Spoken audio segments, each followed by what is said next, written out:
And off we go. Hello there, everybody. Welcome to the Prehistory guys doing archaeology news. It's Michael here. And it's Rupert here, wrestling with cables, the way you do. Yeah. What we got for you? We've got Neanderthal spears. We've got early settlers on Skye. We've got Cretan cave art, elite burial in Peru, Neolithic fortress in Romania, megaliths in Morocco, where an Egyptian queen's silver came from, where tin in the Bronze Age came from, and how a gladiator died in Roman Britain. All that and more in the next so exciting. hour or so, yeah. Anything can happen in the next half hour or more. Who said that? Yeah. Who Commander did say Shaw. Huh? Did he? Yes, he did. Stingray. Sorry, I digress ever so slightly. So that's the news we got coming up. Before we launch into all that, though, what news on our front? You know, just to pat our own backs and let people know what we've been up to. That was a question, Rupert. Oh, sorry, you talking to me. I was lost in the comments Hello? already, wondering what Crickets. what Joris meant, and then realised he was referring to the last show. Yes, well, I think a lot of you know we're just back from Turkey, and good grief, what an amazing time we had. And we've got some wonderful film that you'll see in due course. And I've got some wonderful stills that you will also see in due course, sooner rather than later. But yeah, I mean, the whole unraveling, really, of this side of prehistory, basically what we've done is we have completed, in terms of filming, that first chapter of Göbekli Tepe to Stonehenge. We have now gone from Eastern Anatolia and ended up on the Aegean. Before people spread out from that point. And we've been to some astonishing sites that are completely off the radar from the point of view of public perception. Anyway, you know, we're talking about sites that are between 8,000 and 9,000 years old, which are really, really important in the whole history of people settling down and farming and spreading out with trade in notably obsidian, obviously, because that's what we've been following. It does raise other questions of what else they might have been trading and traveling with, but yeah, it's exciting stuff, actually. So yeah, look forward to that anyway. It's interesting that, you know, a couple of the items we've got coming up later on this evening are very much to do with trade, and I don't know if it's what you get on your mind, it's what you find, but yeah, the trade and turning our heads around as to, you know, who started trade and how early it goes back is quite quite something, and feeding into this whole blimmin' story. Haven't said hello to our wonderful folks out there. I can see a lot of the usual suspects. The usual suspects, indeed. Yeah, I'm just scrolling through to see if there's a few names I haven't spotted before. Merch Arlichved or Arlichved, I don't know. Good evening to you as well. And thanks for being here. Nellie's here. Nice Dragon, hello from the south of Sweden. Kate, hello from Mississippi. Adele, Joris, Mark of the High Tower. Good evening, chaps. Good evening to you too, sir. Lily, Alison. Anyway, it's just so great to see you here. Don't hold back with the questions, whatever they are. We'll do our very best to pay attention to it, but it's not always possible when we're trying to. We do try to keep on track, but yes, sometimes when you guys really get going, they just go too fast for us to keep up. But we try. Well, hopefully some of the items will inspire us to talk about the stuff we've been up to, because there are links and little illuminations here and there. I tell you what we've got to do before we launch off into the news. You're smiling, Rupert, I think. Yes, no, it's just because I've just seen Mark of the High Tower, and hello, Mark. Yeah. So I know Mark. He lives in Kew. Kew Castle. Oh, yes. Fantastic. Yes, in fact, not far from where I grew up. But hello, Mark. It's nice to see you. Kathy from Newcastle, Washington State. I didn't know there was Newcastle in Washington State. Wow. And Free Ranger, Texan from Texas. No, so you may have spotted this lurking in the background. Flash that thing. Just an opportunity to say thank you to all of us that have helped attain this benchmark thing. It says presented to the Prehistory guys for passing 100,000 subscribers on YouTube. And we've got over 1,000 more since that as well. Yes, indeed. Time marches on. But we're very proud of that, and thanks to you all for sticking around over the years. Yes. Put that back up there. Right. Okay, is it time to actually do some news, which is the promise of the evening? Yes, that was the promise of the evening. Is there any housekeeping that we want to do beforehand, or should we interject at different points? We'll interject a few things as we go along, as they come up. Otherwise, we'll front load the evening a bit and not get down to business soon enough. Okay, first up, ancient bone spear tip. Oh, I forgot to mention, little experiment. Usually it's a bit random and all over the place. Tonight, it's chronological. Yeah. We're doing the earliest item first, through to the latest. So at least you get an idea where you are in time and how it relates. Well, it has to be said that the order is hitherto the order has usually been so that we top and tail the show with something that's quite exciting. And to be fair, it's just happened that it's turned out that way. The putting it in chronological order has actually worked out, which is a good thing. It's entirely down to Mike. Well done. Rupert, could you just have a look at your microphone level? I think it suddenly slipped. Really? As we it's gone very low. Because I'm very loud in my own. Oh, really? Okay.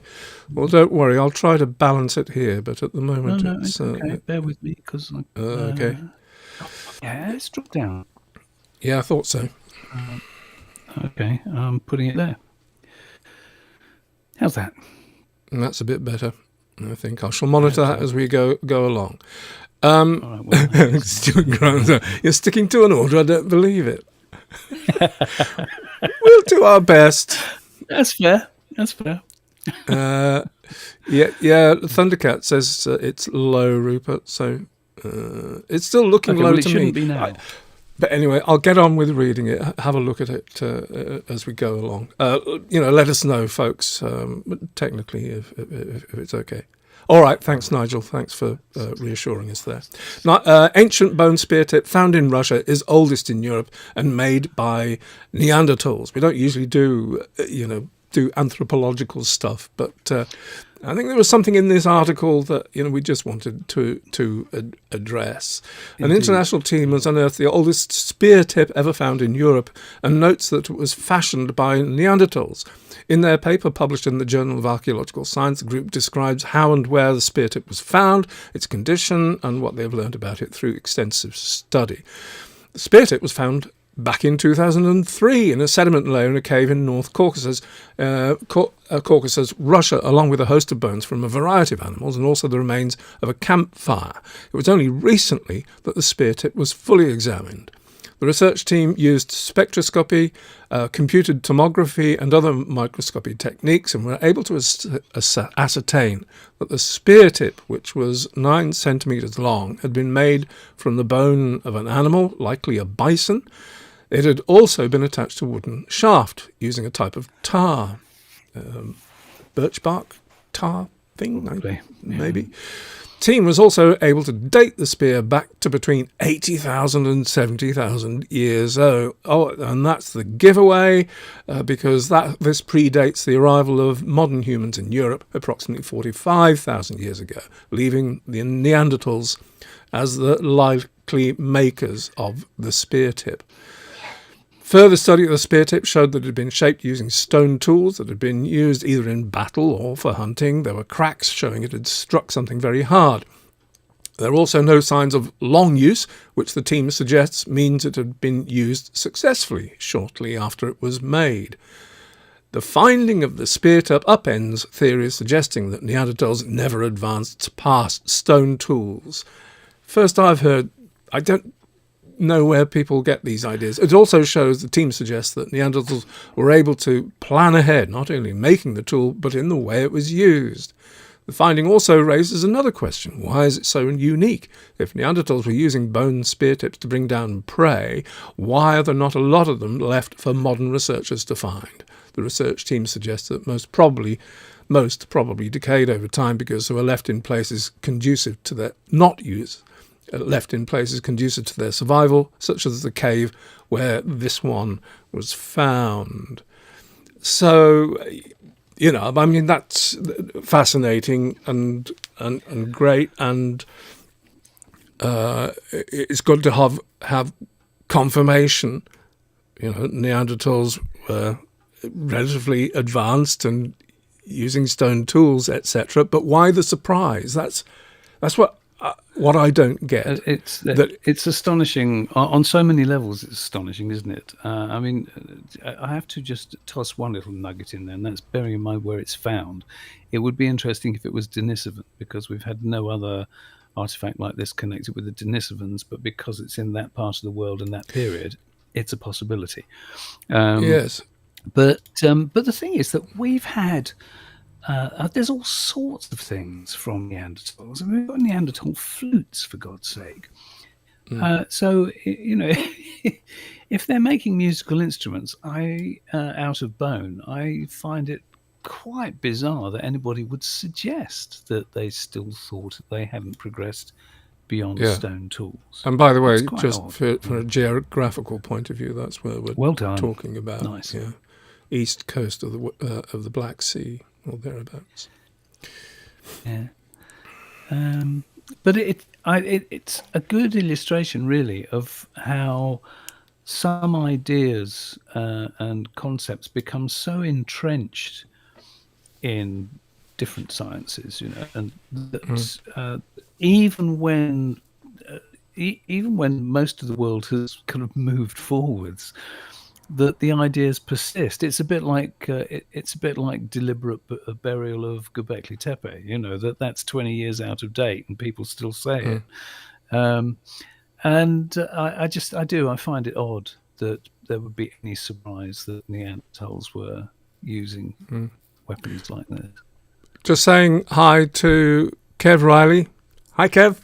Hello, Kev. Good to see you. And Stuart asks, don't we have cave paintings from this period showing hunting? They're much later, aren't they?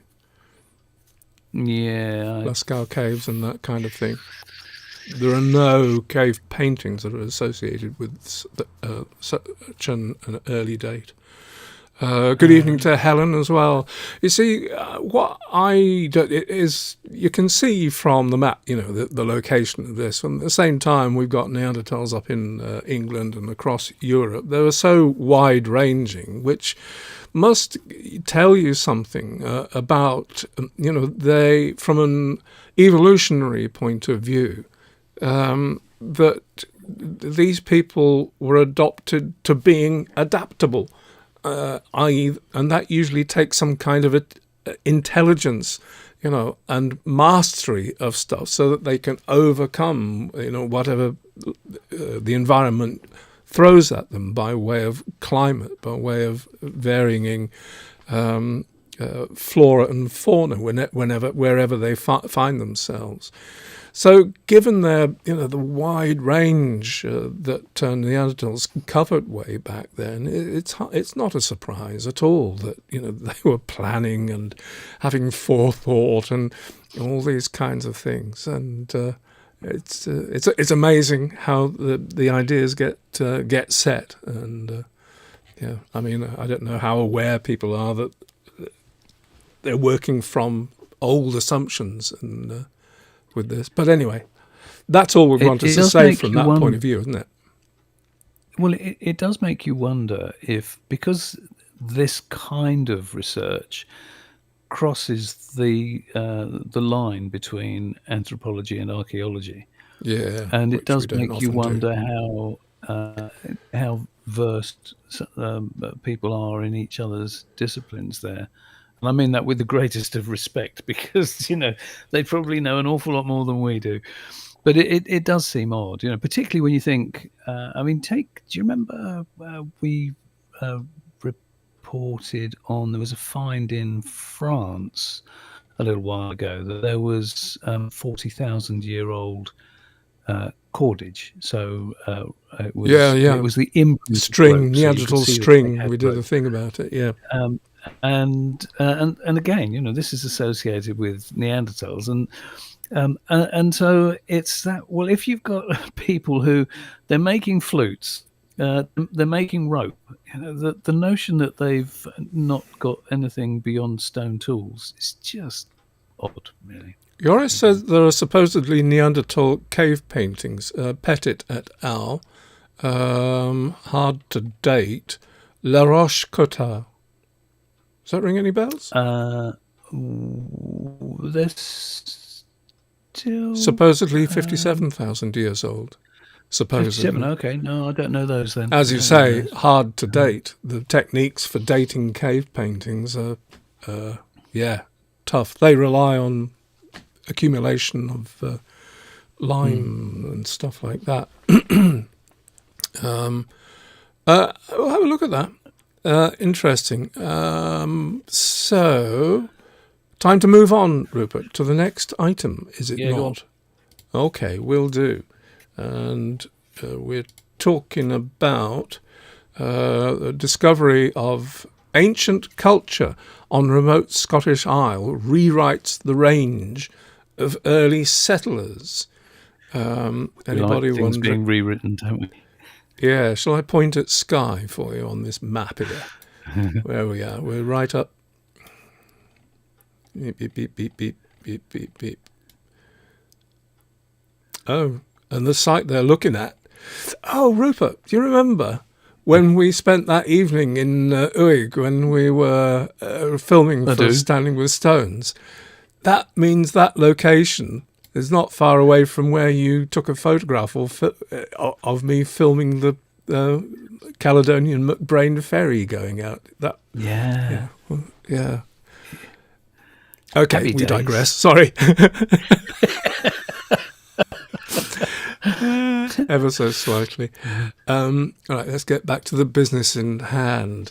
Researchers led by University of Glasgow in Scotland have identified a late Upper Paleolithic site in the far north in the Isle of Skye, marking the most northerly evidence of Ahrensbergian culture, and that's, I have to confess, the first time I've heard of it. Me too. Yeah. Originating in northern Europe towards the end of the Upper Paleolithic, Ahrensbergian culture is characterized by distinctive stone tools, including tanged points and blades associated with reindeer hunters during the later part of the Younger Dryas and into the early Holocene. Ahrensbergian artifacts were discovered at South Kujok. Round of applause, everybody. Kujok. Yes, that's how it's pronounced. South Kujok. Or thereabouts, Kujok, indicating their presence during the later parts of the Younger Dryas. Additional evidence on the isle includes stone circular alignments, likely built at a time of lower sea level, suggesting human activity potentially dating to the early Holocene. Archaeological evidence for the late Upper Paleolithic human presence in Scotland remained scarce until the past 2 decades. Past assumptions held that populations could not have survived the climatic extremes of the Younger Dryas, a period of abrupt cooling that occurred between approximately 12,900 and 11,700 years ago, characterized by significant glacier expansion across the British Isles. Lithic artefacts discovered on the west coast of the Scottish mainland were previously regarded as isolated and short-lived, insufficient to suggest sustained settlement. Then came the tanged points and blade technology found on the Isle of Skye, further challenging past assumptions. So I'm going to skip. There's a lot of interesting but rather unnecessary detail there. It's kind of made the point already. So talk a bit about, again, we're talking about assumptions based on what? Yes. Why shouldn't people have been on the north coast of Skye? Yeah. Yeah. Well, we were talking earlier on, BC. and you said, well, look at the Inuit, for example. I mean, it's just, I do find it strange, and it's like the last piece about the Neanderthals. I find it strange when there's evidence everywhere for humans living through and thriving through the most extreme conditions, that it seems odd when people are surprised by it. We got through the Ice Age living off the ice sheets for quite a long time. So, and we also, while some of it is later, we do know that there are stone circles in the sea off the coasts of the Scottish Islands. So there's one off on the west coast of Orkney as well.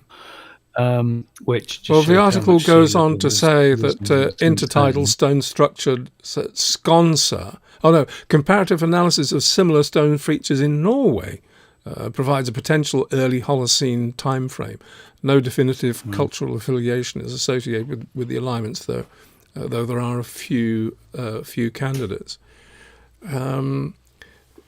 But I don't see it as that surprising when you consider that, as you said, present day or Inuit or ice-dwelling people have a very rich, hunting ground for them, because these are the seal, whale, walrus, that kind of thing. They're so fatty and energy rich that it's a difficult but kind of fruitful environmental niche, and that's the assumption I'm kind of making for these people. Why not follow the edge of the ice? Because that's where stuff happens. It's one of those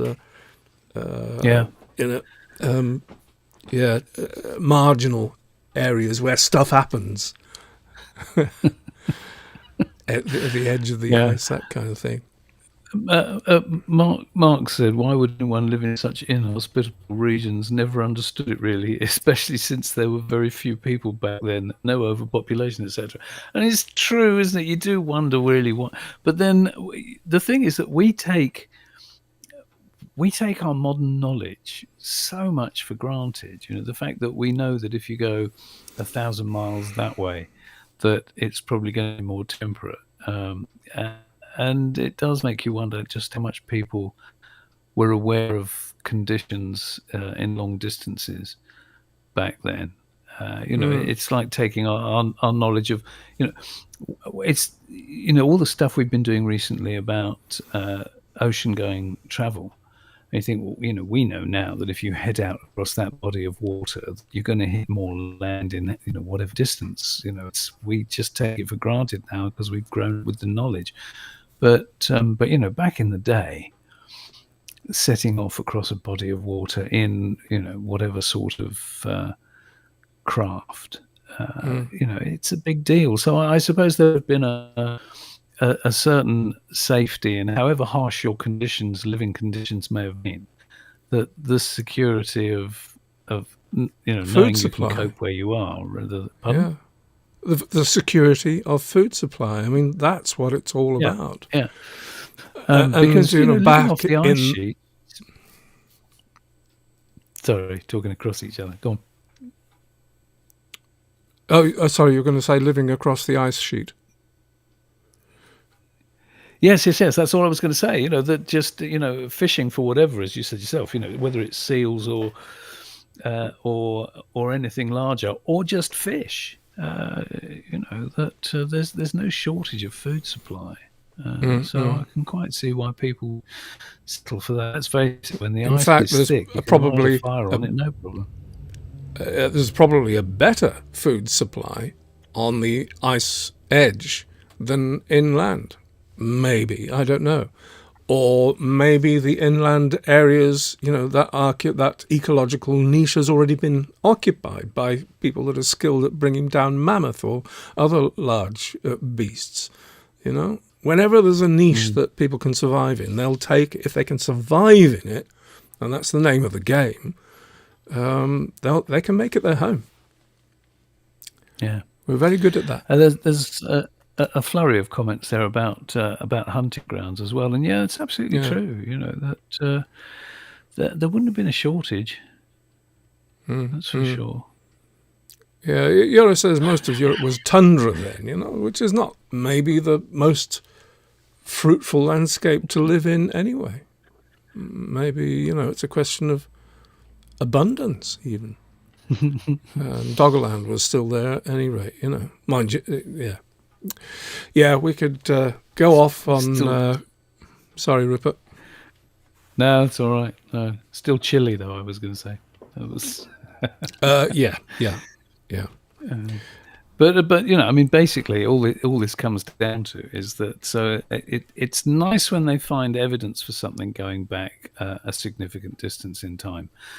So that's what prompted us to include this in the show. But in terms of being surprised that people are living in those conditions, no, we're not surprised at all. Not so much. Yeah.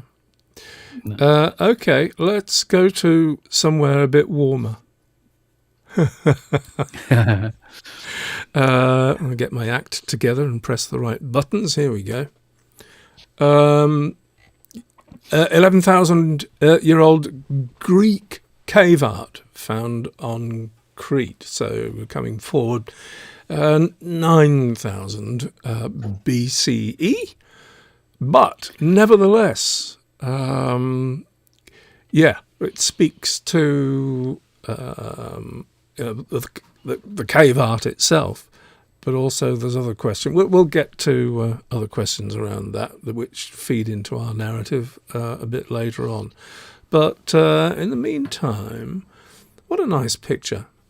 Oh, sorry, that's missed the thing. Anyway, 11,000 years old. Earliest Greek cave art depicting extinct animals was discovered on Crete and is believed to be at least 11,000 years old. Oh, I have to say, this article is not really up to date. The article we're reading from, which is from what outlet? Oh, Greek Reporter. Dated 2025. Actually, this news was out in 2018, believe it or not. So this is not hot off the press stuff.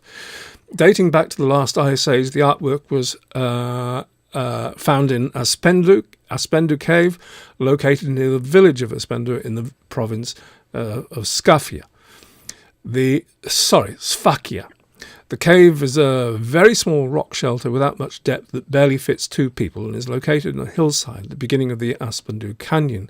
A visit to the cave requires meeting the man in the village who holds the key to the door, since the cave is kept locked. Shades of gladiators on...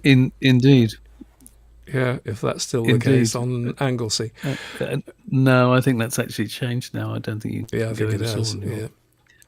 Speaking recently to the Journal of Archaeological Science, Dr. Thomas Strasser of Providence College, Rhode Island, said, "This is the first Paleolithic art ever found in Greece, and it's significant because it deepens the history of art there by many thousands of years and is like an eyewitness account of Ice Age Crete. Archaeological and paleontological... Come on! Paleontological. Thank you very much. Information as well as new technologies unavailable to earlier scholars offer evidence to confirm a Paleolithic date for the earliest carvings. Aspendo Cave has been known for its petroglyphs, described by Strasser as a confusing jumble of engravings that has eluded dating. Let's put that up so that you can see it better. Yeah, it's hard from that to really make out anything, but yeah. Looks a bit like the cover of my rough book from school. Well, I don't know. Maybe future archaeologists coming across your workbook from school will try to decipher it, Rupert. What would you tell them? Could you help them? I'd be silent. Yeah, but that must have been fantastic, to come across this stuff. So the Greek cave art shows deer extinct more than 11,000 years ago, and that's the clue, really. That's how the dating gets on these. Archaeologists exposed the oldest layers, now showing a species of recently identified fossil dwarf deer named Candia cervus rhopalophorus, which became extinct more than 11,000 years ago. So that's the clue. The species had unusually long antlers with short lateral tines, and specimens found not far north of Aspendo Caves on the north coast of Crete date to between 21,500 and 11,000 years ago. Yes, there's not much more to glean from that, as art such as that known widely from France and Spain, from sites such as Chauvet Cave, Lascaux, and Altamira, dating from 16,000 to more than 30,000 years ago, has been found on Mediterranean islands such as Levanzo, west of Sicily, but has hitherly remained unknown in Greece. And here's the thing. That, what are you giggling at? Come on. Thundercats. Do we need to crowdfund for some new teeth so getting words out is a little easier? I'll start a buy me a coffee campaign. Yes. Exactly. Links in the description below. New teeth for Michael. I'll tell you. That's quite a goal. The Annunciation campaign, yeah. Yeah, let's not talk about teeth. And Nelly says every time you see little dots engraved in a row, archaeologists like to say calendar. They do. That's true. Or accounting. We, in fact, one of the things I think you're onto us. In the community, but at Yeşilova in Turkey, one of the places we were filming, 8,500 years old. It was stop it. And there's a stone that they excavated that's it's about that big, and it's covered in marks and graves and dots and lines. It's, you can't deny that it looks like they're counting something. It's intriguing. It's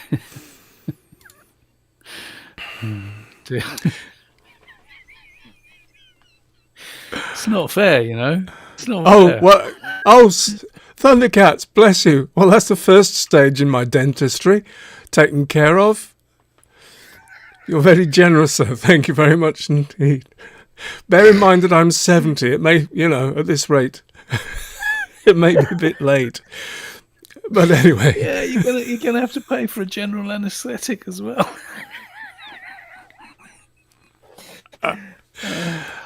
Anyway, as long as you're there with me to save the day, we'll be all right. No, I was going to say Crete. Island, it's a fair way, from the nearest mainland. And there we have cave art. Well before the farmers arrived from Anatolia. Thousands of years before the farmers arrived from Anatolia. And the question that we'll forever be asking until somebody finds a boat is how they did that. What sort of boats were they using? Had they invented the sail?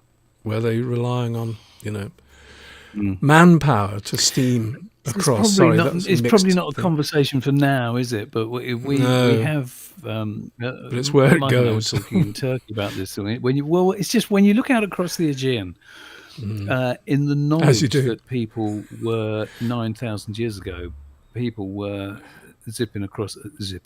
people were traveling across that water, carrying obsidian, and we don't know what else, but carrying obsidian with them.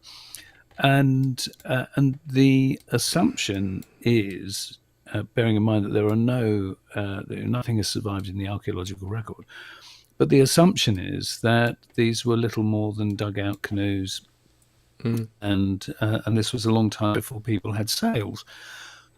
But that is, to our minds, that's a real leap, because we know from two of the sites that we visited, and one that we didn't in particular, Exi-Hoyuk, that was just a bit too far for us away for us to get to, that they've found a lot of different sewing and textile related tools there, and at Yeşilova there was evidence of complex weaving as well. Yeah.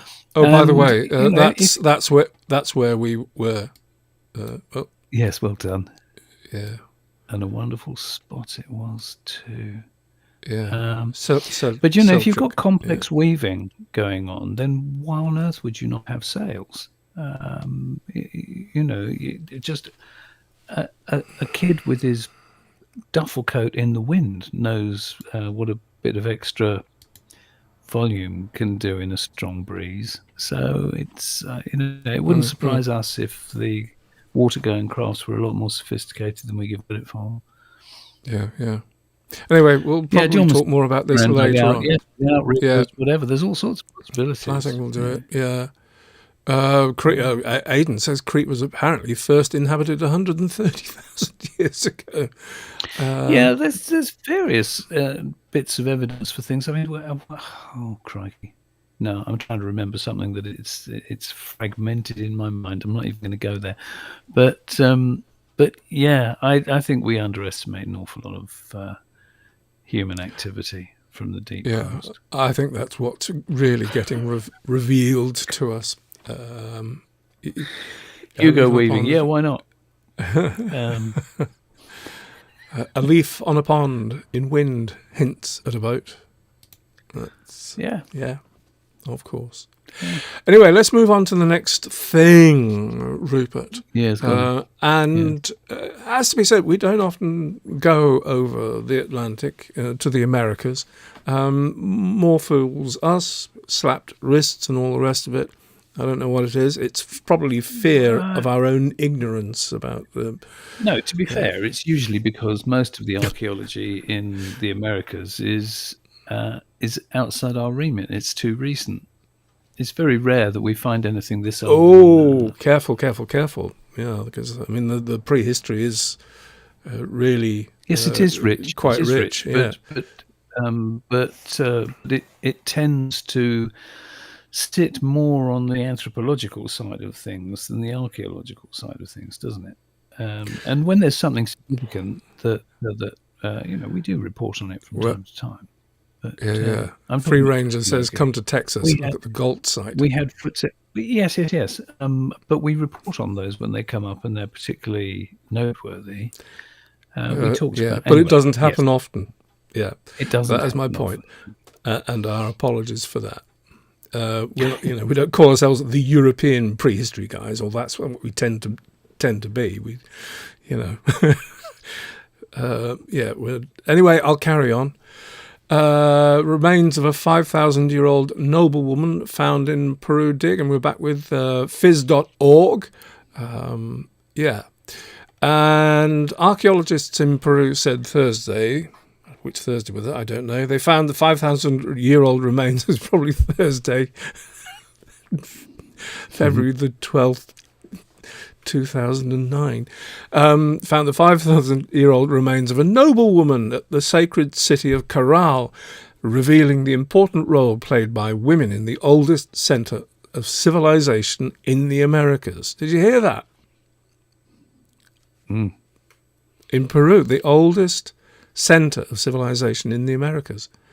What has been discovered corresponds to a woman who apparently had elevated status, an elite woman, archaeologist David Palomino told AFP.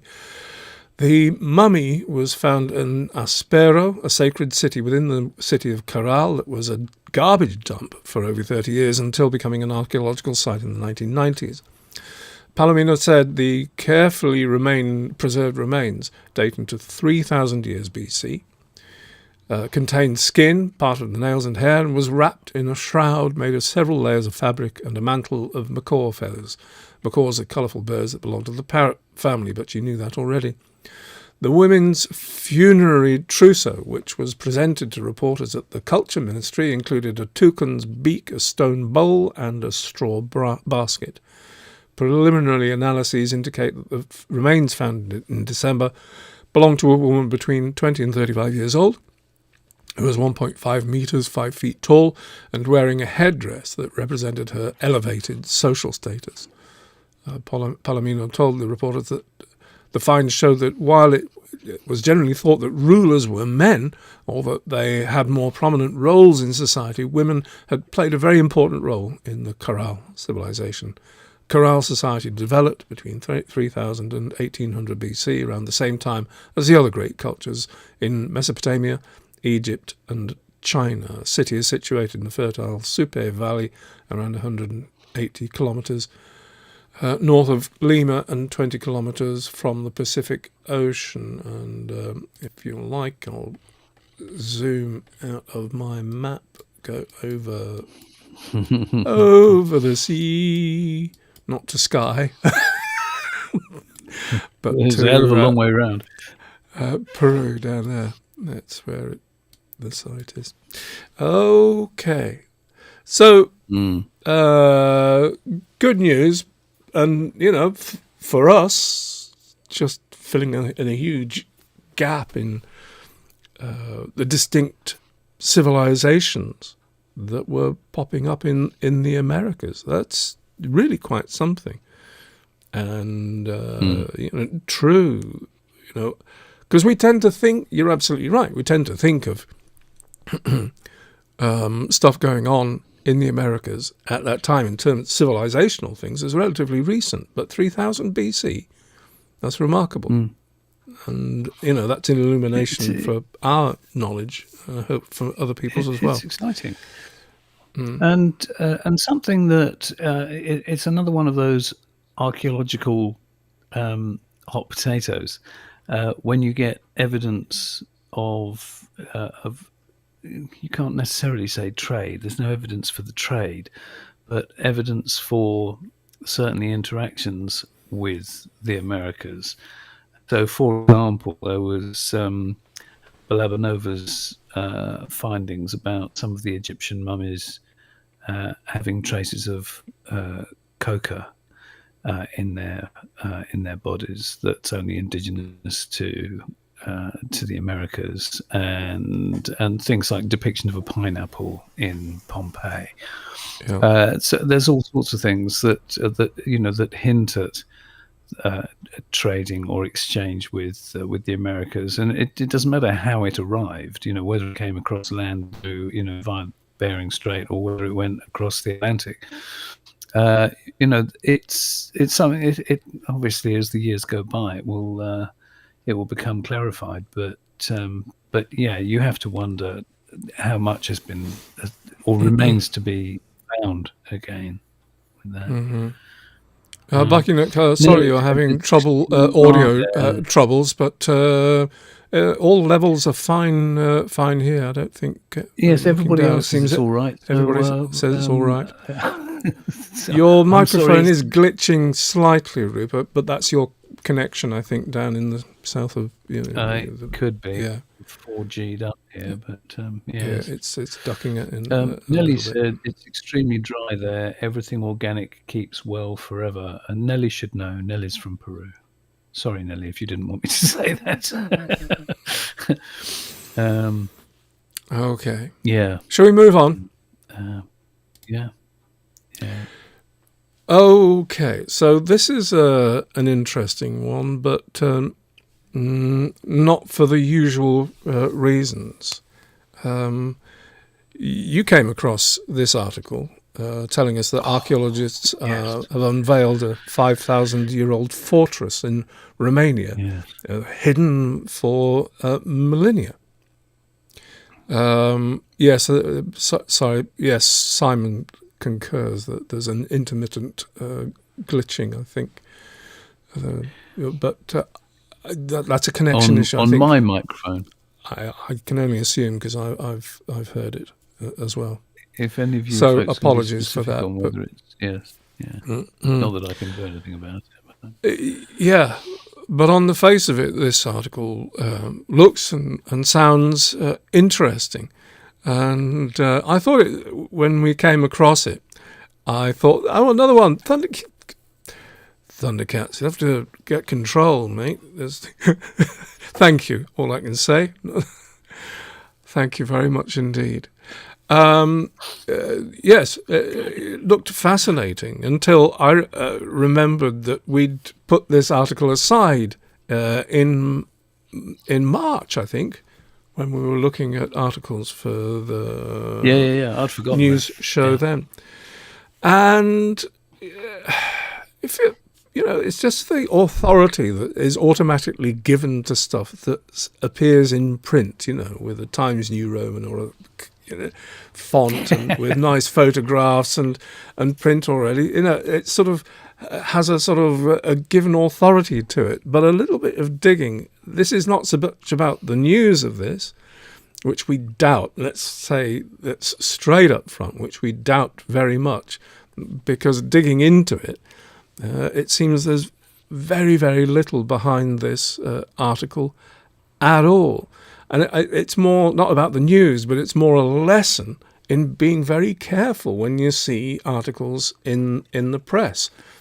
We're not saying it's all like this, but there's one or two which are absolute howlers when it comes to reporting and reporters not checking their sources. And being very naughty with imagery as well. I mean, look at that, folks. That looks like a World War II bunker in a Norwegian forest to me. Bunker, yes. Or a Cold War bunker, yes. Absolutely. And it says in the credit for the photograph there, bunker in forest. Shutterstock there, Pixabay, Shutterstock.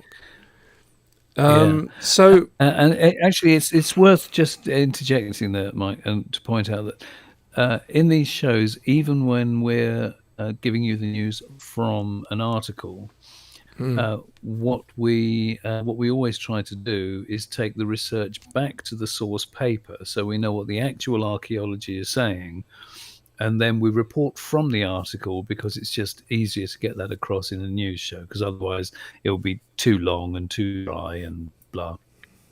Or we'd be spending a week synthesizing the papers ourselves, and that would not be efficient at all. And it's interesting with this one that because Mike picked up that, hold on, this smells fishy.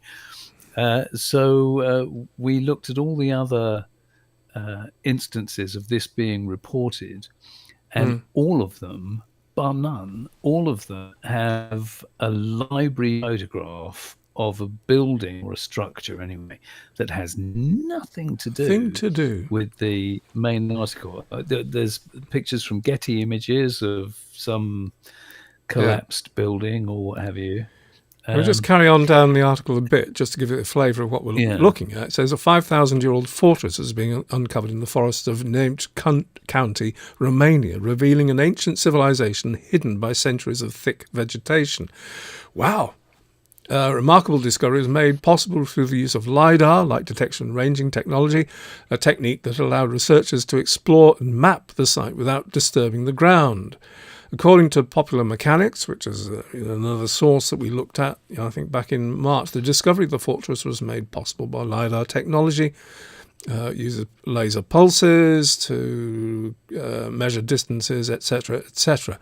Scanners provided a clear image of the site, coming up in the image there, showing complex features that could not have been detected on the ground due to thick vegetation, according to Vasile Diaconu, one of the archaeologists involved in the study. By employing drones equipped with LiDAR, our team was able to map the fortress with high precision, uncovering defensive features like large earthen mounds, extensive ditches. These structures were integral to the fort's defensive capabilities, suggesting the fortress was strategically important for its time. I'd never heard the word fortress applied in prehistoric buildings anyway. And that's the only image that we have from the actual research, which is why naughty journalists have resorted to images like that to support it. John has actually said the that popular AI mechanics article ? And I've just clicked through to the popular mechanics. Yeah, that's a Getty image, isn't it? That one. And the same deal. It's different photograph, different location, but sort of why? What is going on? And quite shockingly, there is there's a film. If you just try to find the heart of this, and do a search for this fortress in Romania, then there is a YouTube video as well that which I won't pain you with right now, a few minutes long, and it's astonishing that firstly it's an AI voice, so it's a completely AI narration, but throughout the entire film it just goes from cut to cut to cut to things that are just library footage or nicked footage of different excavations from all manner of different places. There is nothing that relates to what the article is talking about at all. Absolutely nothing. So we think, what John was just saying, we think that this is just a complete AI fabrication, and really does illustrate the point of just how careful you have to be with your it's smelling a bit of news sources. It's actually smelling a bit of a scam. There's so little to go. The only source material that all these journals have leapt upon is this.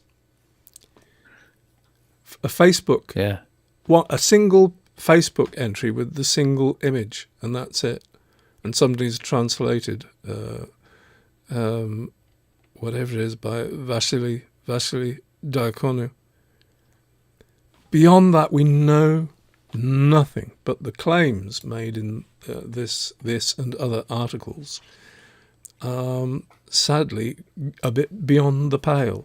But it's it sounds like we just create these things as an opportunity for us to have a good old rant, but it's more of a careful, folks. Let's be careful out there. What's that a quote from? Hill Street Blues. That was a wonderful That's the show. one. Fantastic show, Mick said Rupert should always be careful of people from Peru. Why is that, Mick? Peru is a wonderful country, probably my favourite in the whole world. And although I haven't... I was just about to tell a lie. I have been there for archaeology. As Colin said, that would be great if it was Vinca culture. Yeah. Yes, it was. It's in the right zone. Yes, it was. Yes. Yeah. But yes, we have nothing to go on. Yes, mate. As Kathy said, it looks like an old military bunker. It is. That's the thing. In the credits, it says it's a bunker. From Getty Images. What do you do? I think what we do, Rupert, is move on to the next article. That's what we do. Do you agree? That's probably not a bad shout. I'm just trying to catch up on comments to make sure there's nothing that... good idea. We need to catch up. No, you carry on. Okay, here we go. And where are we? Live Science this time, in an article by Owen Jarvis, published 18 hours ago. This is good. 4,000-year-old stone-lined burial discovered in Morocco. So archaeologists working in the Tangier Peninsula in northwest Morocco have discovered ancient cemeteries, rock art, and standing stones. Yay! Archaeologists sorry, excuse me. Archaeologists in Tangier, just south of the Strait of Gibraltar, have discovered 3 ancient cemeteries, including a stone burial dating to around 4,000 years ago. In addition, the team found a number of rock shelters painted with rock art and standing stones that may have marked territories.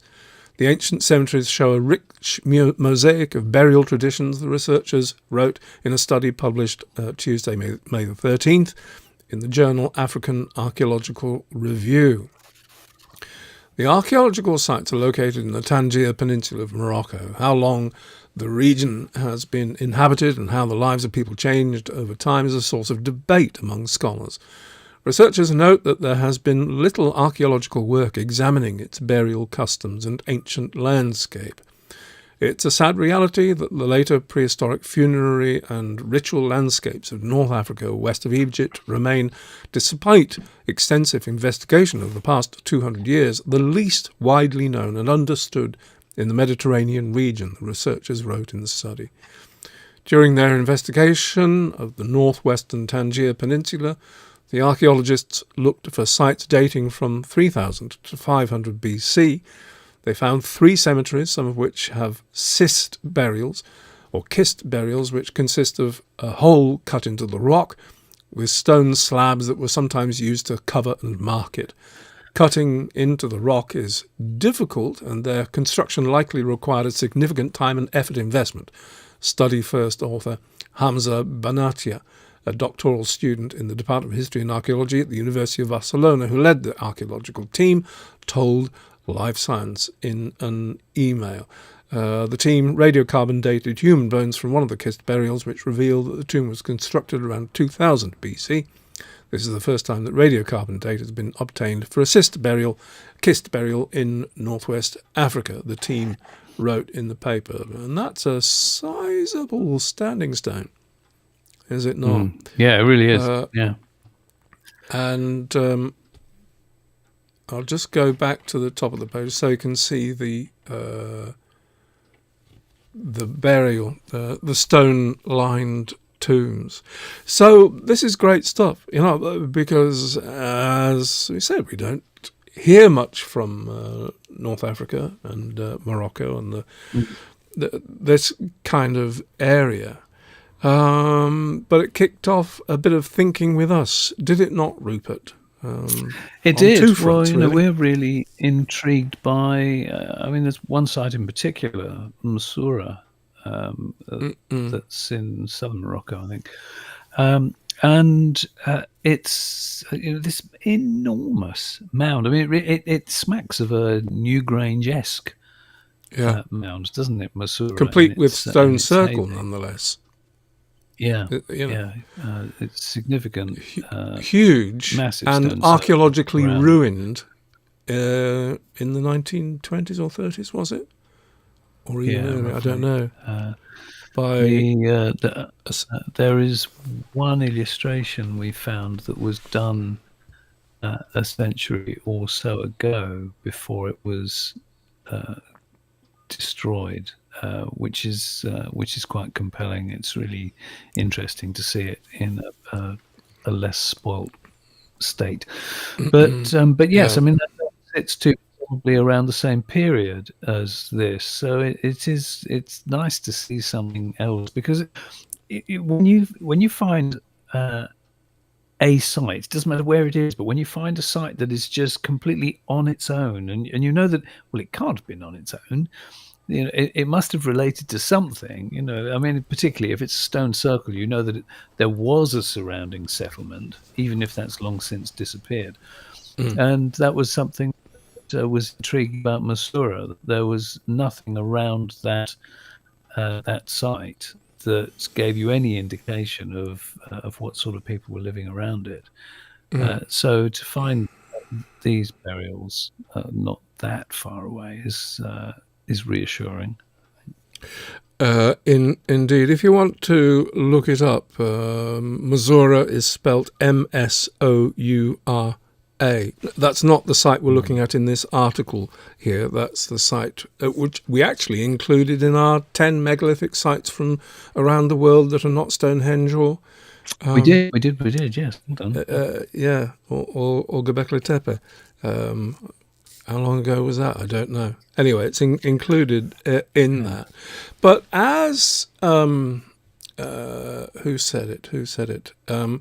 John said, John Little. I was thinking it looked like Northern Europe, late Stone Age, and you're absolutely right. That's the thing. The trouble is that this, not only is this much later, I think Missouri is later, and the temptation is to link it, because it's so similar, to link it to places like Newgrange, but they are much, much earlier, And here's the thing, I'm going to go back to this picture here. This picture of the stone-lined kist or burial reminds us rather of something that we encountered quite recently, Rupert. Yeah. In your moment. For God's sake. Oh, the burials in Brittany, Teviac and Edic, which are the Mesolithic burials on the Brittany coast, which are right next door to where megalithic culture kicked off in the first place. But there are so many. The age of those burials, though, and because as you say, they're Mesolithic, and and for Mesolithic burials, really lavish, with the amount of bone and shell grave goods, that kind of thing, necklaces and what have you. But, and you're right. It does look very much like that. But they're 6th millennium BC, and these are a few thousand years later. And yet, it's sort of because, the story that when we get round to it, that we're going to tell about Brittany is that these kinds of tombs on the islands of Teviac and Edic, are on the interface of the first farmers reaching the west coast of Europe, on Brittany there, and that seems to have kicked off megalithic culture and stone building and big stones. And it seems like, it looks like they've sort of reinvented megalithic culture here a few thousand years later.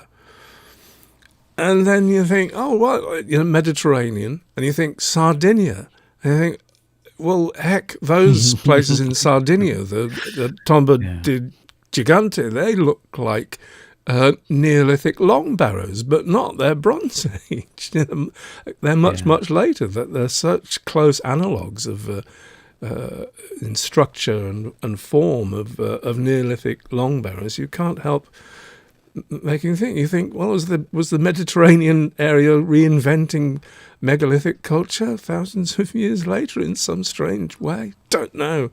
We just don't have enough, links to fill in the gaps with these things. Hey ho, perhaps somebody knows better or has a better an actual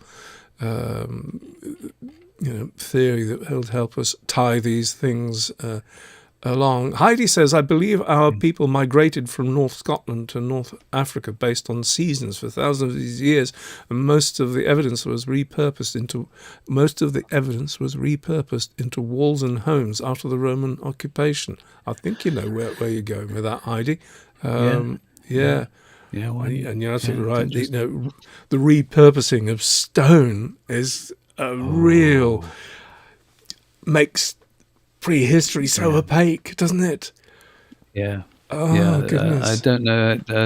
Certainly, we've put stuff up on our Patreon page, but for those of you that aren't on that, Michael and I, when we were reporting back from Turkey, that you look at sites around Ephesus, for example, which they're really late. You're talking about Roman period and later. But you look at some of the sites that, so you've got St. John's Basilica and the whole structure around that, for example, that there have been battles of sorts there on a few occasions. and the whole place, the whole external, the walls surrounding it, entirely rebuilt from rubble, and rebuilt. We're talking about 700 years ago or so, rebuilt. But you look at all the walls, and it is incredible to see that you've got stones from so many different periods and reused in so many different ways. So right in the wall near the front entrance, you've got an upside down piece of Corinthian pillar. There's another block of stone that's high up, about I don't know, 10, 12 feet up, that's got writing on it that's upside down, clearly from an earlier Roman building. But it's the whole thing is just restructured from secondary. Who knows how many times it's been reused? But yeah, it is amazing to see. Break Yourself says, isn't it just as possible that Stone Age culture just evolved slower in certain parts and came from the same source? It's possible, I think, but there are very long time periods involved, and they seem to, if it was a continuation of that which happened in Brittany, the spreading out from Brittany of megalithic culture, you'd expect the megalithic culture to be a bit more advanced at this stage, many thousands of years later. It seems more like there's an inception point again in the creation of megalithic stuff. The other little tantalizing bit of evidence, of course, if you go to, if you're talking about places like Sardinia, particularly, genetically speaking, the people of Sardinia are the last vestige of the first farmers that came from Anatolia, genetically speaking, and I don't know. No, down a rabbit hole with that one, but it's certainly a story that needs to be. It's something that needs to be explained, or in some way. Someone I want to pick up on another chat that's going on in the chat, and that's, yes, please do. Well, kissed, spelt with a C or a K, and even when it's spelt with a C, it's pronounced as a kissed. Yeah.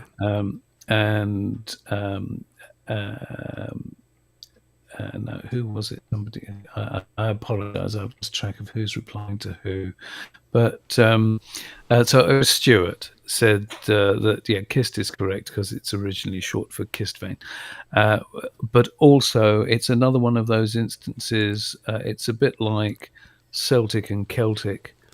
Yes. That it depends whether it's come from the British pronunciation or the French pronunciation. So Celtic is Britain and it's British, and Celtic is French. So it's a mixture of those three things, really: kissed vein and French and English blurring of pronunciations. But yes, it is a kissed. Anyway, I think we've squeezed the juice out of that one, have we not? I think we probably have. Yeah. Okay, let's go to Egypt. Sibylla says, Kista, I presume you pronounce the E. Kista just means a box in German. Well, there you go. Yeah. You can ask for a neater description, really, could you? Cool, yes. Okay. Good old Greek Reporter. Greek Reporter is so good for prehistory, isn't it? I love the Greek Reporter. I love it don't almost always- as much as I love the Siberian Times. Don't always get it right, but anyway, isn't that a gorgeous piece? Yeah, they are bracelets owned by Egyptian Queen Heteperes. Sorry, that's the Yeah. Anyway, an analysis of bracelets owned by an Egyptian queen has found that Egypt and Greece were involved in trade during the Bronze Age, much earlier than previously believed.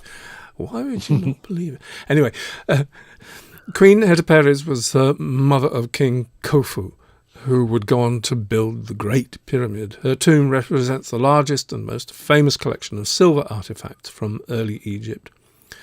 While researchers have long known that the ancient Egyptians traded with other civilizations, the new study provides the first scientific evidence that silver was sourced from the Aegean Islands in Greece. Researchers reported recently in the Journal of Archaeological Science.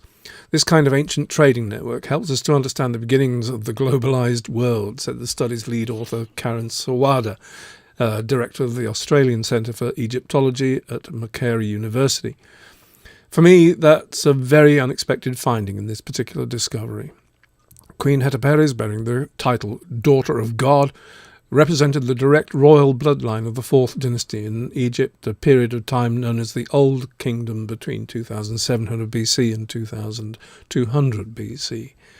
For thousands of years, her place of burial remained a mystery until archaeologists came across a shaft in Giza, where they found her empty sarcophagus in 1925. Do you know how that happened, Rupert? Go on. A photographer's tripod leg slipped and penetrated a plaster floor, yes, and it fell away, and then there was 90-foot shaft down to the chamber. Wow. So, we photographers, we have our uses. We do, except in Ephesus when you're not allowed to put up a tripod. That's right. The researchers conjectured that Hetepères was originally been buried near her husband's pyramid in Dashur, but her son ordered her tomb to be moved to Giza after robbers broke in.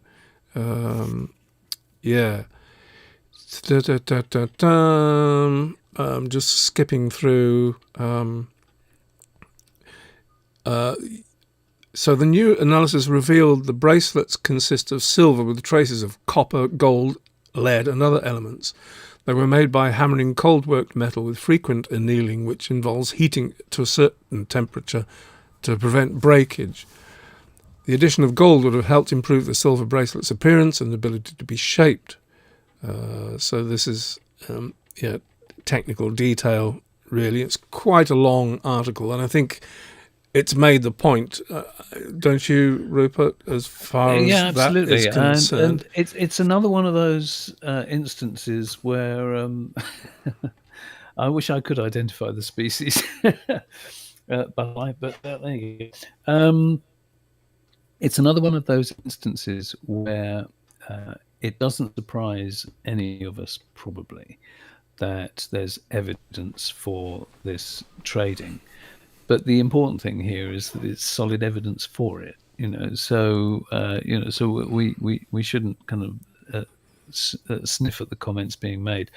It's intriguing that it was a few years ago. You might remember that there was a discovery in, I think it was Norway, where they found some faience beads that they could tell from the chemical analysis there that the beads in Norway were made by the same foundry as the faience beads that were in Tutankhamun's tomb.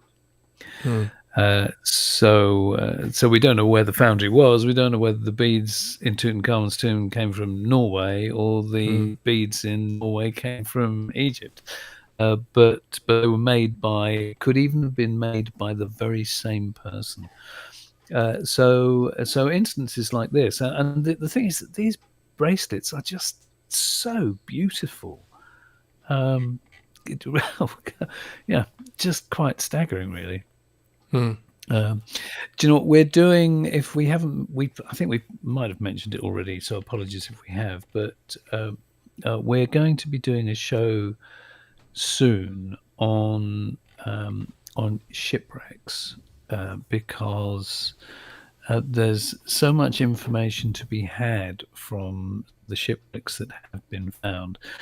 So, for example, in, in fact, maybe I should pause for the next article. I was going to say, Yeah, I'll talk about this in a few minutes. Then, yeah, yeah, it's quite because timely. we're on a Yeah, trade roll here, aren't we? we are. Yeah. Yeah. So let's go to the next one, for which I don't think you need a geographical reference. How Britain's long-distance tin trade transformed the Bronze Age.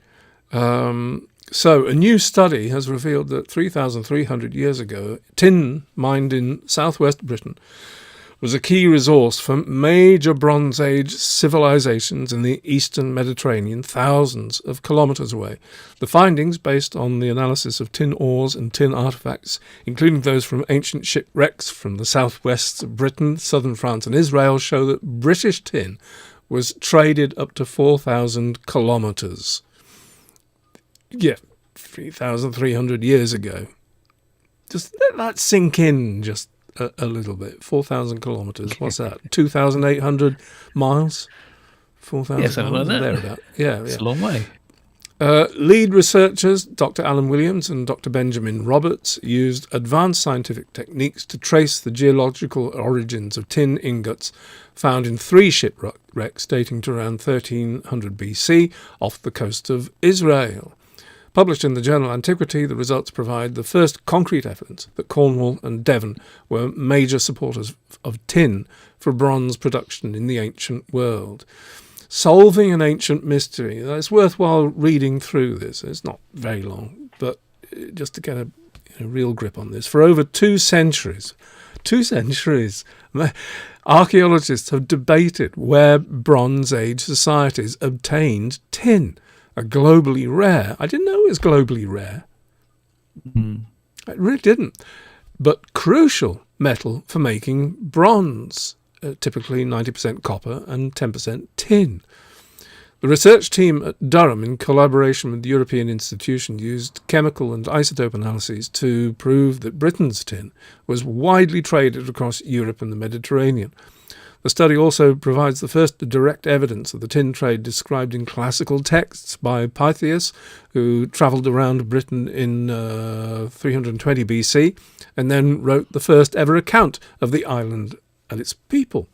He described how tin was traded off a tidal island in southwest Britain, which he calls Ictis, before being taken across the sea and down the rivers of France to the mouth of the Rhone in only 30 days.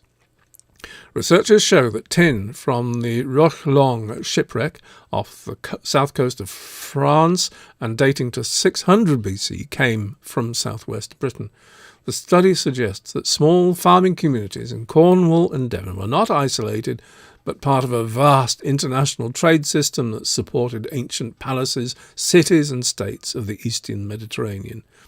Their tin was transported across Europe, probably in stages, by traders in France, Sardinia, there we go again, and Cyprus, supporting the development of advanced societies in the Mediterranean. It is estimated that tens of tons of tin were being traded each year to match the hundreds of tons of copper in circulation during the Bronze Age. The discovery reshapes our understanding of Britain's importance in ancient history.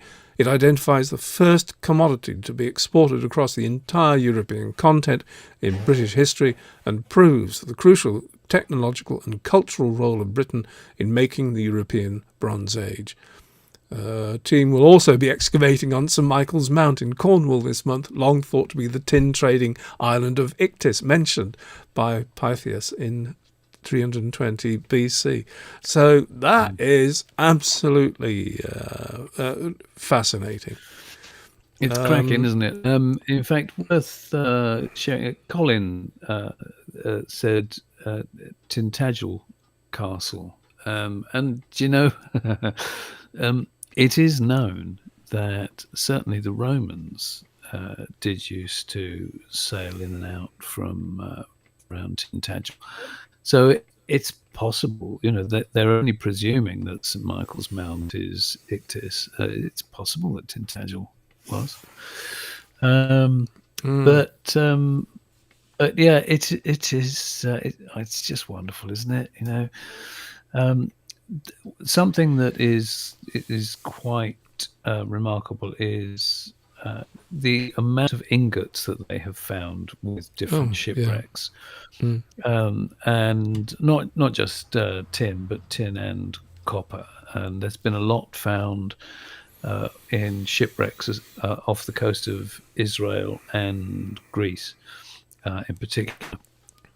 And the thing is that some of these ingots are huge. You know, they're not. You know, I don't know about you guys, but you know, you think about ingots as something that's, you know, maybe this big or the size of a gold bar or something.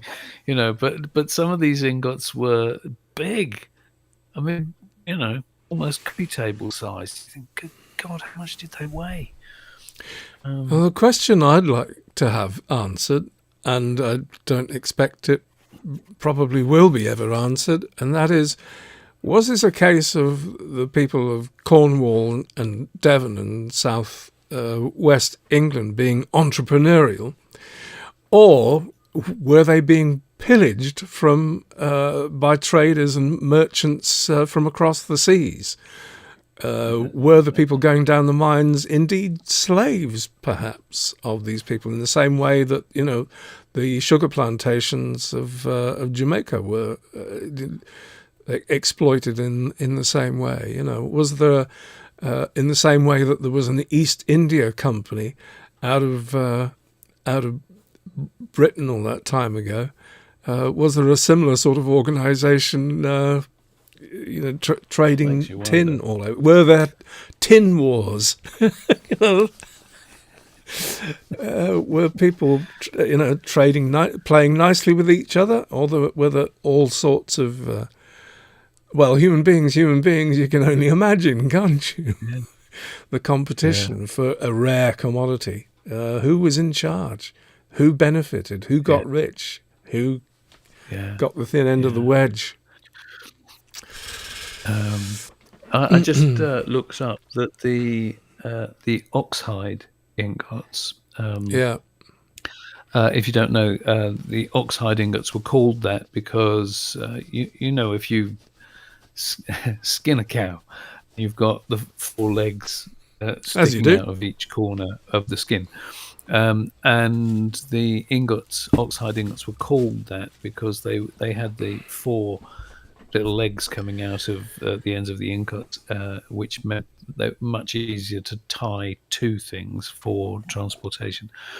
And the average weight of an oxide, a copper oxide ingot mainly, but they are copper and tin, up to 30 kilos.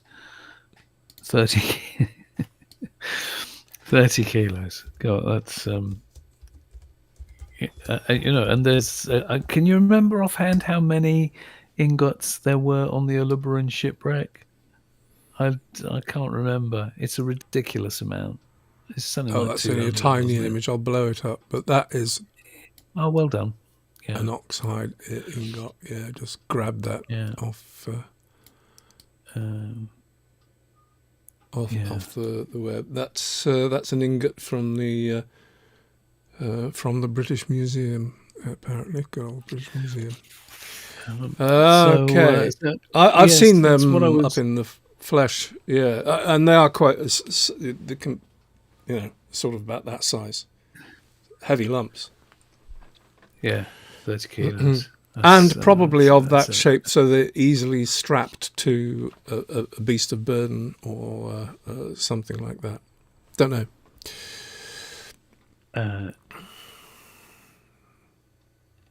Sorry, Rupert, I thought you were just about to give forth. No. I was. It's the ever so slight time lag, so sometimes we talk over each other.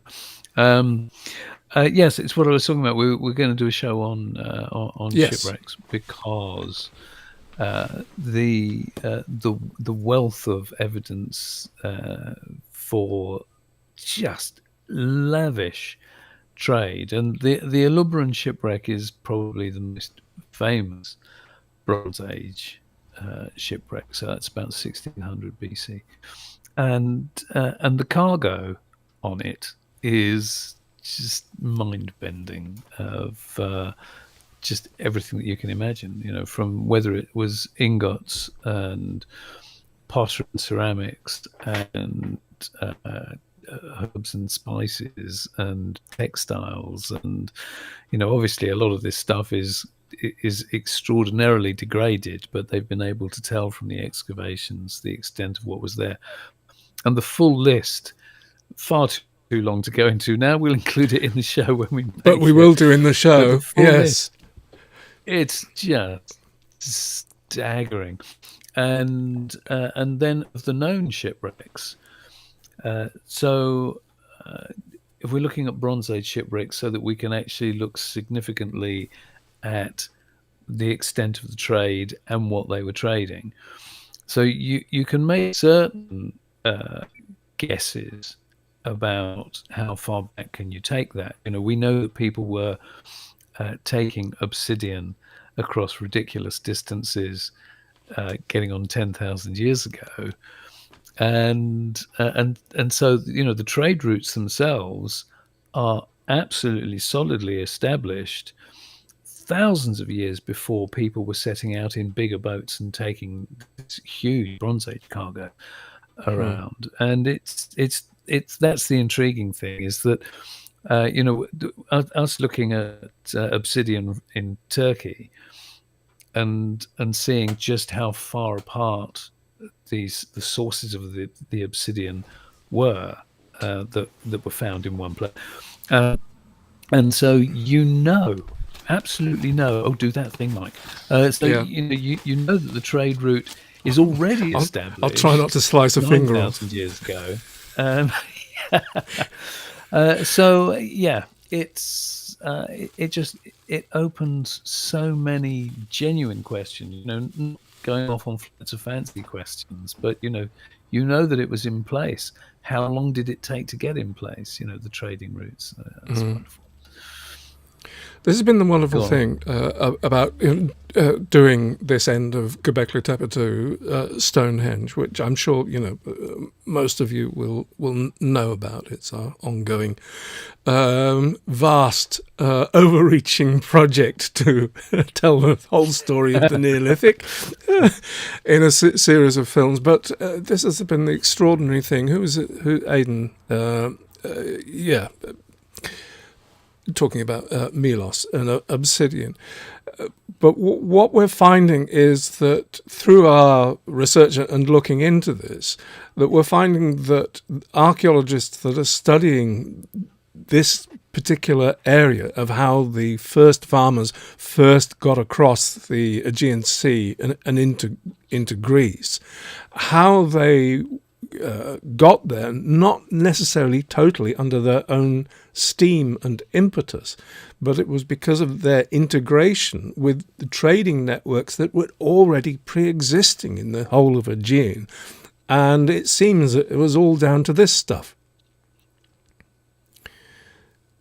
This is, some of you will have seen this before, but this is a blade of obsidian, not from Milos, I hasten to add, but I must ask James Dilly the provenance of this obsidian.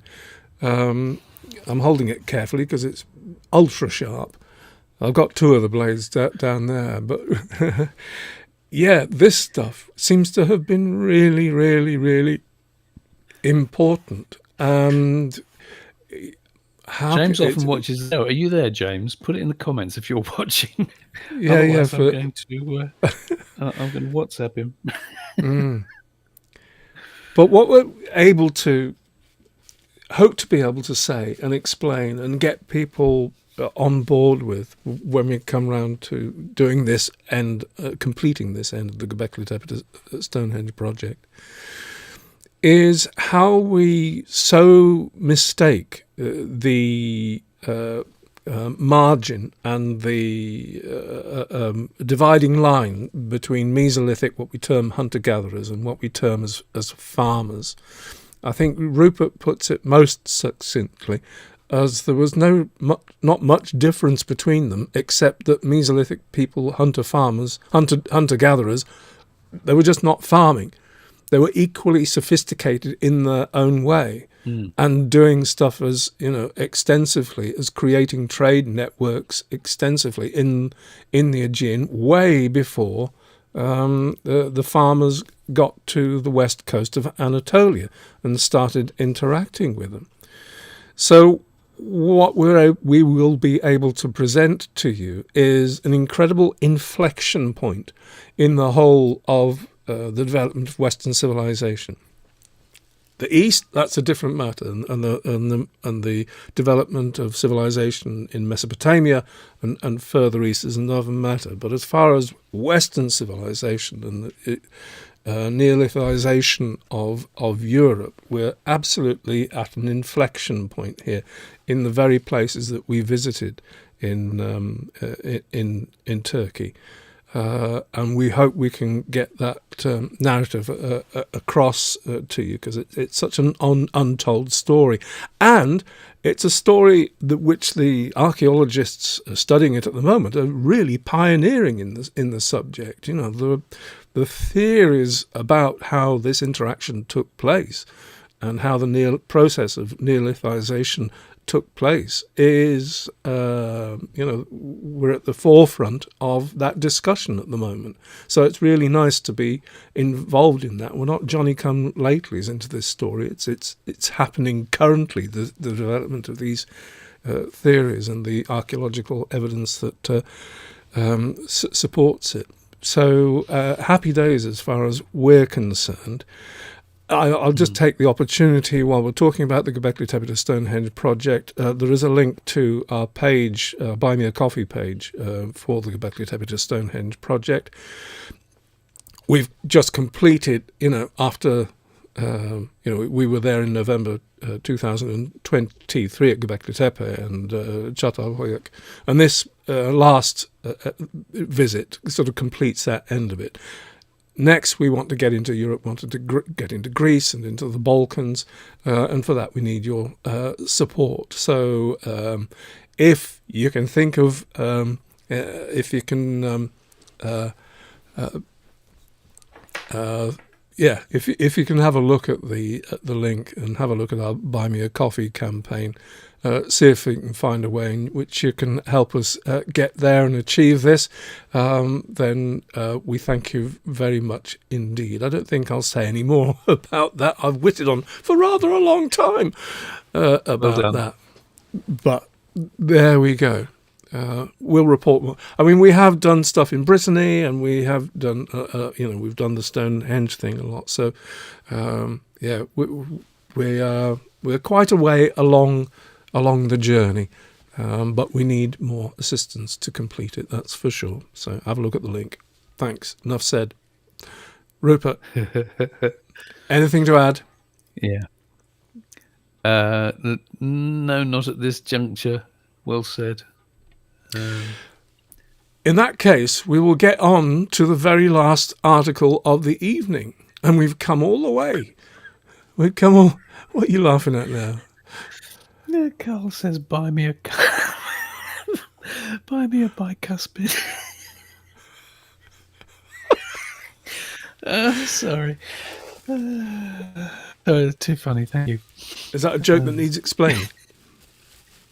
What, dentistry? Oh my God.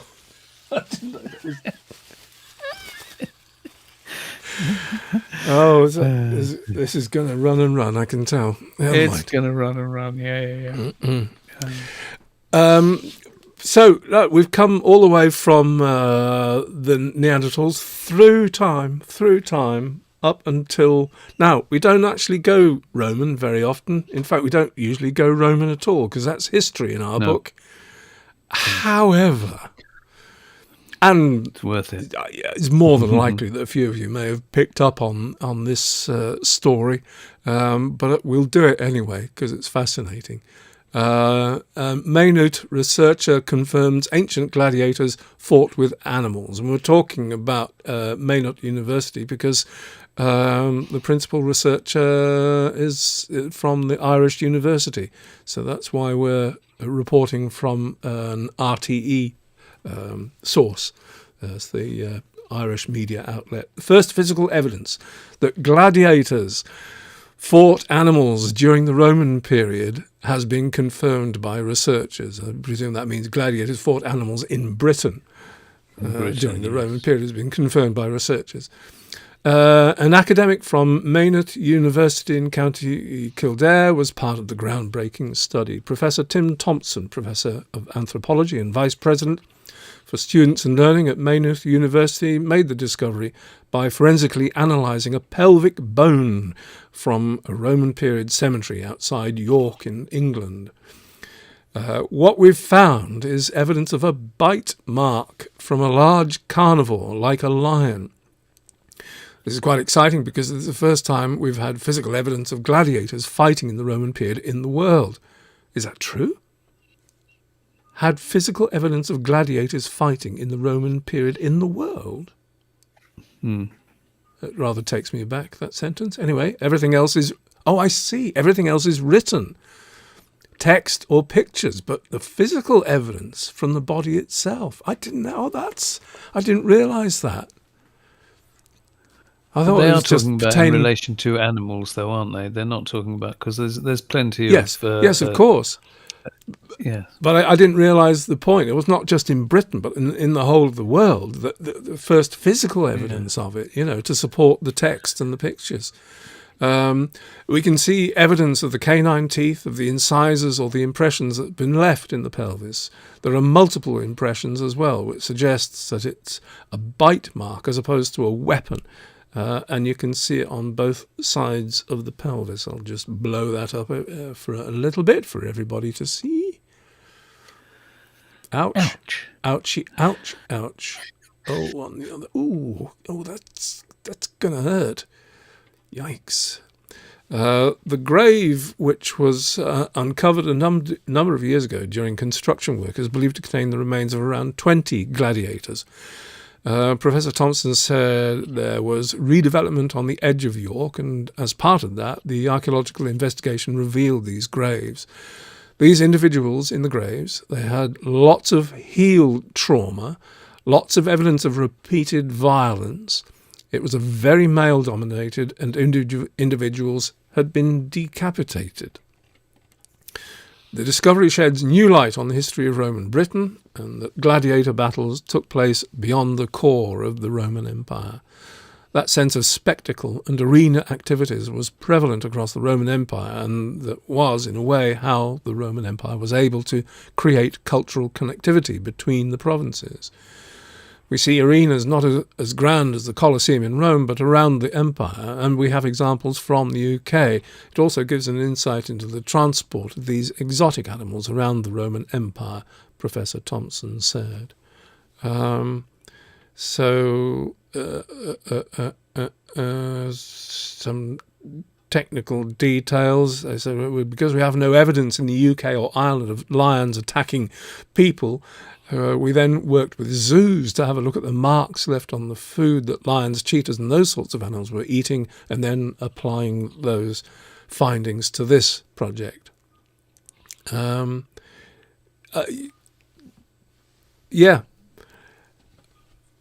we're not just including that because of the the visceral and the dramatic and aspects of it, and it's not clickbait because we put it at the end rather than the beginning, whatever. Yes, it is true. I suppose that there's a fascination there, but it just gives a different complexion of... we knew these things from the writings and texts, Rupert, yeah? Of what was going on in Rome and around the empire. And the fact that the scale at which wild animals were being taken from Africa was being done at an industrial scale, and must have been damaging from an ecological point of view. The scale of export and import of animals specifically for the Roman arenas was a massive, massive industry, and it's fascinating to find out that it stretched as far as York. If you read through the contemporary accounts of the Roman venationes, which is the parts of the games where they would just deal with animals in different ways.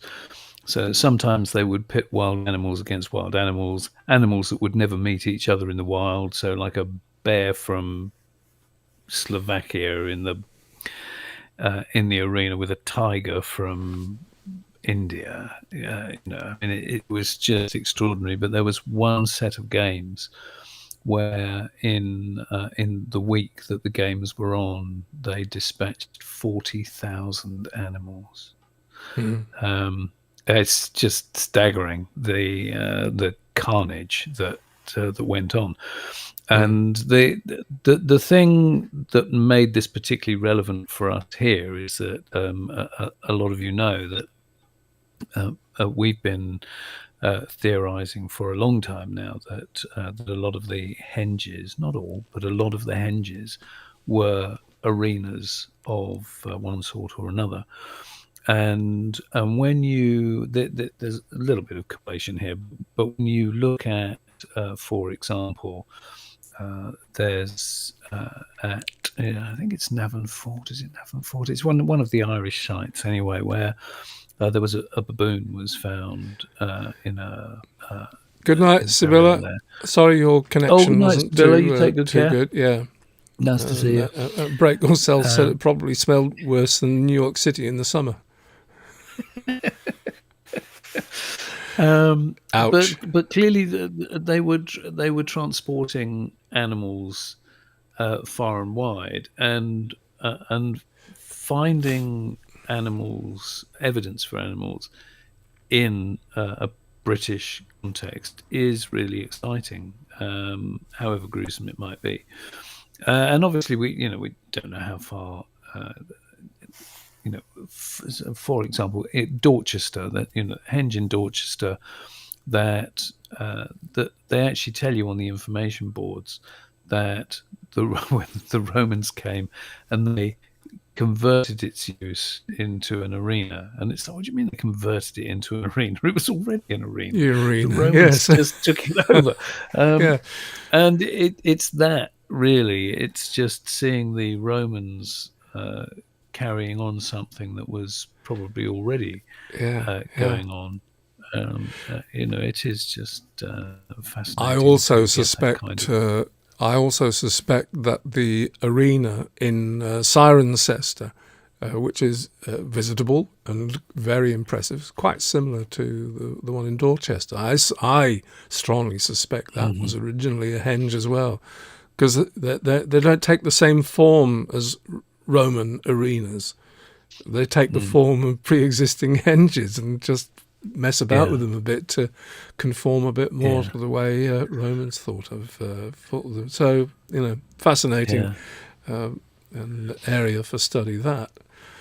And, we'd like to have some of our, up in the air thesis about blood sports at henges confirmed by some means, because unfortunately we human beings have given the taste of blood and that kind of spectacle, it seems, will go to any lengths, and it they were just extraordinary. The bloodlust was extraordinary. So, sorry, who asked you? There's a flurry of questions. Larry said, this may be a daft question, but did they eat the animals that were killed? Do you know what? It's a really good question.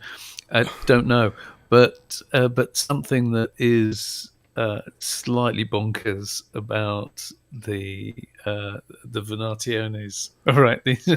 So when you bought your ticket to go to one of these animal shows, the tickets would have different animals on them, and if an animal came into the arena that was on your ticket, you had the right to go down into the arena to join the fight if you wanted to. Mental, but apparently you could do that. It was like it was a prize. Good grief. Yeah, it was all really quite twisted. Just the contemporary reports are they beg a belief, actually, when you read some of the things that went on, and some of them you just can't even repeat in polite company, because you think that's just mindless depravity, really. As Simon says, search for arena animals is thought to have probably or nearly wiped out species from North Africa. It's that big. Yeah. Flick And when you says think the they used to ship Etruscans were elephants first. over and put them in the arena as well. I mean, that's... Yeah. Flick says the Etruscans were first. I presume first with blood sports and arenas. Blood sports, Yeah. Fair enough. I think that's us, though, Rupert, don't you? I think that is the last thing what we have come to. Yeah. And I hope everybody's enjoyed the show. Our deepest thanks for sticking with us and providing us with entertainment, wit, mirth, and information and questions. It all helps the boat go faster. Now, folk may have noticed, we know quite a lot of you that have been in the chat there are already our friends on Patreon. So thank you for being here. Thank you for all you make possible, our Patreon fans.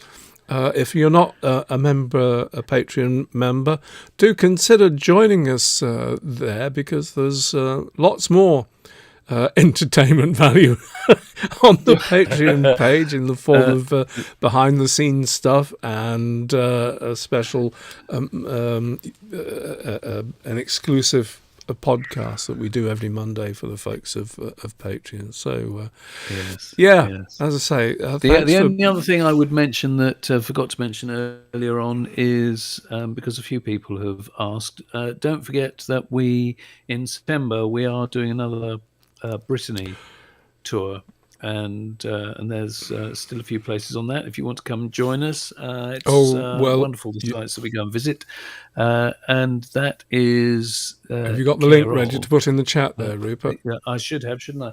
Yes, you should. I'll do that here. Excuse me one second. So this is with the Archaeology channel in Oregon, that bear with me, it's coming. It's coming. There you go. Hold on, and I'm putting that in the chat right now.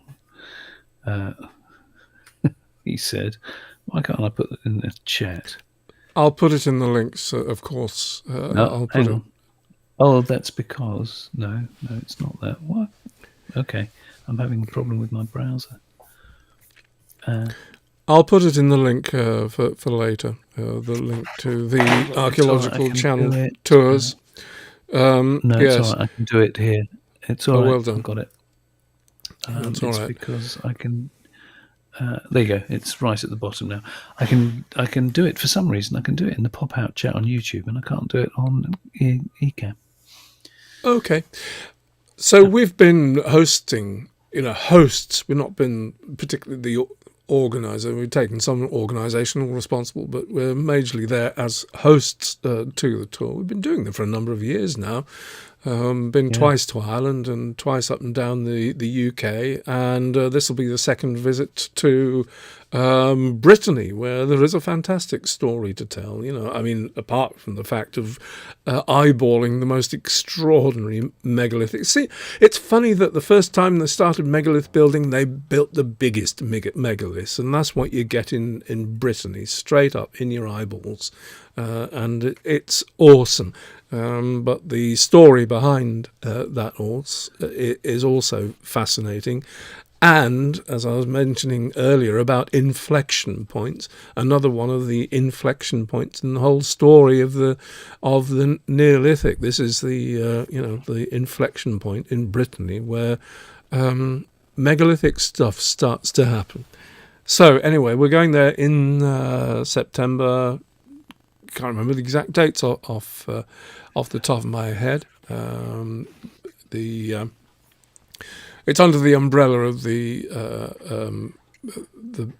Archaeological Institute. September 15th to 23rd. Yeah. Oh, okay. Have a look at that if you're interested. Folks, as I said, thank you for being with us. That's all from me. Have you got anything more to say, Spike Milligan? No, it is all from me. Cheers with my glass of water. And yes, it's great to see you all. Yeah. Take good care. The link will be underneath. You're right. It's YouTube stops links going into chats. I tried it twice in different ways and it won't go. So we'll put it underneath. We'll see you soon. Yeah, we'll see you soon. The next thing to look out for is we were going to do a thing, but we didn't earlier in the week. What was it, Rupert? What we were going to do this week? Oh, yeah. Stop it, Michael. What was it? Oh, you're kidding me. What? You've forgotten as well. Yeah, what, this week? Yeah, we postponed it. We were going to do it, and we postponed it. A special thing. So, you mean that we're going to do... Yeah, okay, we're recording a podcast this weekend. Oh, that's right. We were going to do it Wednesday afternoon, and we didn't for reasons. Oh, I know. Yeah, Turkey, thank you. We were going to do a podcast about a visit to Turkey and the importance of whatever. I'll stop it. I'll put us out of our misery. I'm pressing the button that says outro. Bye-bye.